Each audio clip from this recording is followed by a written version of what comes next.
오늘은 8월 첫날 월삭 새벽 기도회입니다. 오늘 드리는 예배가 마치 거울과 같은 예배가 되었으면 좋겠습니다. 어떤 사람이든 거울 앞에 서면 자신의 몸을 다시 추스르게 되어 있습니다. 얼굴이든 몸가짐이든 옷이 헝클어진 게 있으면 나도 모르게 다시 되짚게 되는 것이죠. 정말 오늘 8월 첫날에 드리는 이 예배가 우리의 몸을 다시 돌아보는 예배가 되었으면 좋겠습니다. 우리의 믿음에 이상이 있는지, 또 우리의 마음에 이상이 있는지, 우리의 삶 가운데 어떠한 부분에 문제가 있는지 돌아보는 귀한 시간이 되길 바랍니다. 요즘 세대 청년들이요, 이런 말들을 합니다. 결혼은 진짜 어려운 것 같습니다. 라는 말들을 하는 것이죠. 왜 그들은 그런 말들을 할까요? 돈이 없어서 그럴까요? 아니면 집이 없어서 그럴까요? 아니면은 스드메라고 하죠. 스튜디오, 드레스, 메이크업, 또한 식장을 잡고 하는 것들이 비싸고 어려워서 그렇게 하는 것일까요? 아니면은 마지막에 다이어트를 하는데 다이어트가 잘 안 돼서 그럴 걸까요?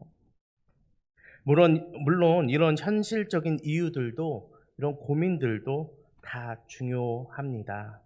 하지만 우리 청년들이 정말 결혼을 힘들어하는 이유는 아마 이거일 것 같습니다. 나를 끝까지 있는 모습 그대로 사랑해 줄 사람, 그 사람을 찾기가 너무 어려운 것 같습니다. 라는 대답을 제가 들은 적이 있습니다. 그러니까 만날 사람이 참 없습니다. 라고 이야기하는 것이죠. 외모는요, 아무리 잘생긴 사람도 예쁜 사람도 결국에는 변하게 되어 있습니다. 돈은요, 있다가도요, 없어지는 것이 돈입니다. 집은 언젠가 낡아 갑니다. 결혼식 날 아무리 멋지게 꾸미고 아무리 화려하게 그 결혼식을 진행한다 하더라도 결국에는 이 결혼이라는 삶은 궁극적으로 있는 그대로의 나를, 있는 그대로의 너를 누가 받아줄 것인가에 달려있는 것 같습니다. 결혼은 그 결혼식 하루로 끝나는 것이 아니기 때문에 그렇죠. 그래서 우리는 모두 무조건적인 사랑, 나의 상처와 실수와 연약함까지 끌어안아 줄 사람을 찾고 너 하나면 돼 라고 말해줄 누군가를 기다리게 되는 것입니다. 그런데 우리 청년들이 한 가지 더 생각해 볼 것이 있는데, 내가 그렇게 간절하고 내가 그렇게 완벽한 사람을 찾기 시작한다면 상대방도 우리를 향하여서 똑같은 것을 갈망하기 쉽다라는 것이죠. 내가 원하는 것만큼 상대방도 자신을 감싸줄 사람, 인생을 함께 걸어줄 사람, 끝까지 나를 떠나지 않아줄 사람. 그래서 결국은 그렇게 나와 평생을 나를 맞춰줄 사람을 상대방도 원할 수 있다라는 것입니다. 결국에는 그래서 이 결혼을 하고 나서 뒤늦게야 깨닫게 되는 것이 있는데, 서로의 부족함을 마주한 두 사람이 어찌됐건 그냥 함께 가는 거구나 라는 것이 제가 결혼하고 고작 근 10년밖에 안 됐는데 제가 깨닫게 된 것인 것 같습니다. 그래서 결국에는 이 결혼이라는 것은 뭔가 화려한 시작이나 뭔가 완벽함의 연속이라기보다는 믿음의 결정대로 그 믿음을 끝까지 이어가는 경주와 같구나라는 것이죠. 인간은 참 연약합니다. 결혼 전엔 서로를 포장하고 서로를 이상화할 수 있고 서로를 위해서 끝까지 맞춰주는 척 할 수 있지만 결혼 후에는 진짜 내가 드러나게 되어 있습니다. 그리고 상대방을 향하여서도 진짜 당신이 드러나게 되는 것이죠. 그때 우리는 알게 됩니다. 이 결혼이라는 것은 감정만 가지고 할 수 있는 것이 아니구나. 이 사랑이라는 것 가지고는 이거 끝까지 갈 수 없는 것이구나. 결혼은 결국 믿음이 필요한 것이구나 라는 것을 우리가 깨닫게 되는 것이죠. 오늘 본문인 요한계시록 21장에서도 이야기합니다. 우리는 이 같은 질문에 더 깊은 해답을 오늘 말씀에서 찾아볼 수 있을 것입니다. 누가 끝까지 우리를 그럼 사랑해 줄 수 있겠는가? 누가 나를 버리지 않을 수 있겠는가? 누가 약속한 대로 나에게 와서 나를 끝까지 지켜줄 것인가? 라는 것이죠. 성경은 그 답을 사람에게서 찾지 않습니다. 성경은 바로 이 성경의 기록을 통하여서 하나님의 말씀을 통하여서 그 사람이 하늘의 신랑 바로 예수 그리스도임을 드러내고 있습니다. 계시록 21장 2절에 보면 이렇게 기록되어 있습니다. 거룩한 성 새 예루살렘이 하나님께로부터 하늘에서 내려오니 신부가 그 남편을 위하여 단장한 것 같더라. 여기서 말하는 신부는 교회입니다. 곧 믿음을 견지한 우리 성도들을 의미하는 것입니다.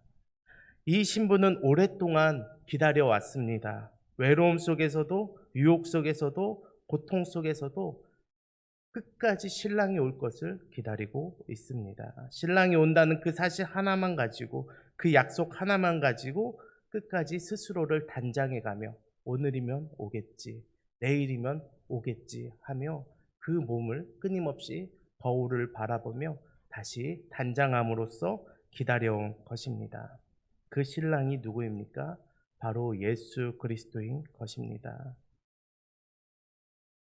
우리를 처음부터 끝까지 아시고도 또한 사랑하시고 실패와 실수, 거절과 냉담을 아시면서도 십자가에서 그 사랑을 증명하시고, 그리고 지금 이제는 우리와 영원히 함께 하자고 지금 오시는 분이 바로 예수 그리스도다라는 것이죠. 결국 성경이 말하는 진짜 결혼이란 조건 없이 나를 받아줄 단 한 사람, 그리고 내가 끝까지 믿음을 지킬 수 있는 그 사람을 기다리기만 하면 된다는 것입니다. 바로 이 땅 가운데서의 결혼은 물론 너무나 귀하고 소중한 경험들이 될 수 있겠지만, 하지만 완전한 하나님 예수 그리스도와의 성도와의 그 결합, 그 결혼과의 비교한다면 이것은 결혼의 그림자라는 것이죠. 그 온전한 하나님 나라에서의 그 웨딩 마치에 비하면 우리의 인생 가운데 결혼은 고작 그림자에 불과할 수 있다라는 것입니다. 이 세상에서는 우리는 완벽한 결혼을 꿈꿨지만 실패할 수 있습니다. 실망할 수도 있습니다. 그러나 성경이 말하는 그리스도와의 결혼은 결코 실패하지 않고 두 번의 기회도 없습니다. 왜냐하면 그분은 신실하시기 때문에 그렇습니다. 그분은 약속을 어기지 않으시기 때문에 그렇습니다. 그분은 반드시 오시고 끝까지 믿음을 지킨 자들에게 찾아오셔서 분명히 신부 삼아 주시는 것입니다. 그렇기에 이 같은 사실 가운데 우리가 한 가지 잊지 말아야 할 것이 있습니다. 그것은 바로 예수 그리스도께서 오시는데, 신실하신 그 약속대로 오시는데 그분은 거룩하신 분이다라는 사실인 것이죠. 계시록 21장 4절에 이렇게 기록되어 있습니다. 모든 눈물을 그 눈에서 닦아주시니 다시는 사망이 없고 애통하는 것이나 곡하는 것이나 아픈 것이 다시 있지 아니하리니 처음 것들이 다 지나갔음이러라. 아멘. 이 구절은 완벽하신 그 예수 그리스도께서, 결혼하는 그 신랑 되신 그리스도께서 신부에게 찾아와 무책임하게 다 잘 될 거야, 이제는 눈물 없을 거야, 이제는 괜찮을 거야 라고 하는 위로가 결코 아닙니다. 하나님의 거룩하심이 완전히 임했을 때, 이 땅 가운데 그 죄악이 완전히 사라졌을 때, 예수 그리스도께서 십자가에서 그것을 모두 구속하셨을 때 죄와 그 결과인 죽음, 눈물과 고통이 완전히 사라진다는 선언입니다. 바로 죄의 결과인 이러한 것들이 예수 그리스도께서 다시 오실 때에, 재림하실 때에, 그때에는 결코 다시 일어서는 일이 없을 것이다 라는 것이죠. 그러나 중요한 것은 이 거룩 앞에 우리는 아무나 설 수 없다는 사실을 기억해야 합니다.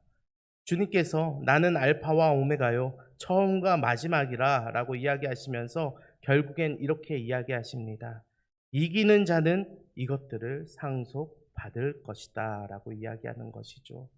예수 그리스도께서는 이기는 자를 찾으십니다. 결국에는 그 믿음을 끝까지 이 땅 가운데에서 지키는 자들을 찾으시는 것입니다. 반면에 믿지 않는 자들, 거짓된 자들, 세상과 타협한 자들은 불과 유황으로 타는 못에 던져지리니 이것이 둘째 사망이라 분명한 심판이 기다리고 있는 것이죠. 신부가 된다는 것은 단순히 초대받고 초대만 받는 것은 아닙니다. 우리가 결혼식장을 신부가 되지 않더라도 신랑이 되지 않더라도 우리는 참석할 수 있습니다. 왜냐하면 신랑 신부가 아니라 거기에 참석하는 그 하객으로서 참석할 수가 있는 것이죠. 하객과 신랑 신부의 차이점은 무엇이 있겠습니까? 여러 가지 있을 수 있겠지만 결국에는 그들이 입은 옷에서 명확하게 드러나는 것입니다. 신랑은 거룩함으로 자신을 꾸미고 찾아옵니다. 그 주님 앞에 우리는 믿음이라는 드레스를 입고 서야 하는 것입니다. 몸을 꾸미는 단장의 재료는 세상에서처럼 그러한 화려하고 값비싼 드레스가 아니라 그 화장이 아니라 바로 믿음인 것입니다. 그리스도의 신부로서 단장의 재료는 믿음과 인내, 거룩과 순결인 것입니다. 왜냐하면 신랑이 거룩하시기 때문에 우리도 거룩해야만 하기 때문입니다. 그렇기에 우리는 그날 주 앞에 설 때에 이렇게 고백할 것입니다. 주님, 제가 끝까지 이 믿음을 지켰습니다. 세상이 조롱할 때도 고통이 밀려올 때도 주님이 신실하신 분이라는 것을 믿었기에 이 믿음을 버리지 않았습니다. 이것으로 우리가 옷 입고 주님 앞에 서기를 원하오니 주님 나와 영원히 함께하여 주시옵소서. 이러한 고백이 우리의 삶 가운데 고백이 되어야 할 것이죠. 그때 주님은 분명히 이렇게 이야기하실 것입니다.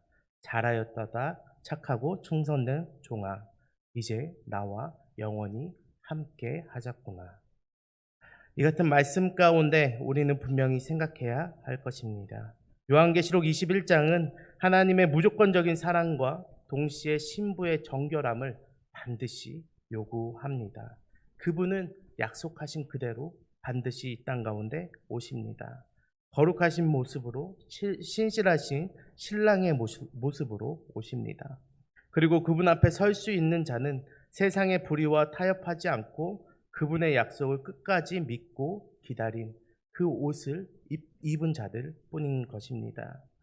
그렇게 우리는 오늘을 살아가면서 끊임없이 질문을 던져야 될 것입니다. 나는 그 거룩하심 앞에 오늘도 설 준비가 되어 있는가? 나는 믿음을 부단히 지키고 있는가? 나는 진짜 신부로서 단장하고 있는가? 하객이 아니라 내가 구별되어 있는가? 이 같은 질문이 우리의 삶 가운데 있어야 하는 것이죠. 사랑하는 우리 개신교회 성도 여러분, 세상은 점점 더 그리스도의 오심을 조롱하고 믿음을 지키는 일에 대해서 어리석다고 이야기합니다. 그러나 우리는 말씀을 통해서 알고 있습니다. 거룩하신 신랑 되신 예수 그리스도께서는 반드시 오십니다. 그리고 마침내 그날이 오면 믿음을 지킨 정결한 신부를 영원토록 받아주실 것입니다. 그러니 오늘 하루도 또한 우리가 하루하루 살아갈 그 날들을 포기하지 마십시오. 우리가 믿음을 지켜야 합니다. 신랑 되신 그리스도를 위해서 오늘도 스스로를 믿음으로 단장하는 모든 기신교회 성도님들 되시길 진심으로 바라고 기도합니다. 우리 이 시간 같이